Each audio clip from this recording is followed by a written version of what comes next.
কোরআনের সাথে আমাদের সম্পর্ক বাড়াতে হবে। প্রতিদিন কোরআন তেলাওয়াত করতে হবে। আপনারা করেন? হ্যাঁ, আজকে করছেন কারা কারা দেখি? মাশাআল্লাহ, মাশাআল্লাহ, হাত নামান। প্রতিদিন যেন আমরা পড়ি, আর যারা এখনো শিখতে পারি নাই তারা যেন শিখে নেই। কোরআন পড়া যেমনি সওয়াবের, কোরআন শোনাও তেমনি সওয়াবের, ঠিক কিনা? কোরআন শুনলে রহমত নাজিল করে কে? وَإِذَا قُرِئَ الْقُرْآنُ فَاسْتَمِعُوا لَهُ وَأَنصِتُوا لَعَلَّكُمْ تُرْحَمُونَ।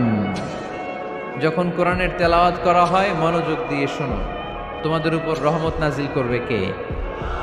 এজন্য কোরআন পড়া, কোরআন শোনা সবটাই জরুরি। আমরা যেন কোরআনের সাথে আরো বেশি সম্পর্ক গাঢ় করতে পারি, কোরআনকে যেন আমরা আমাদের বন্ধু বানাতে পারি। আল্লাহ তুমি তৌফিক দাও।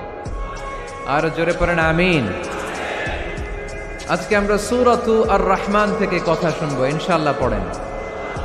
এই সূরাটা মুখস্থ আছে?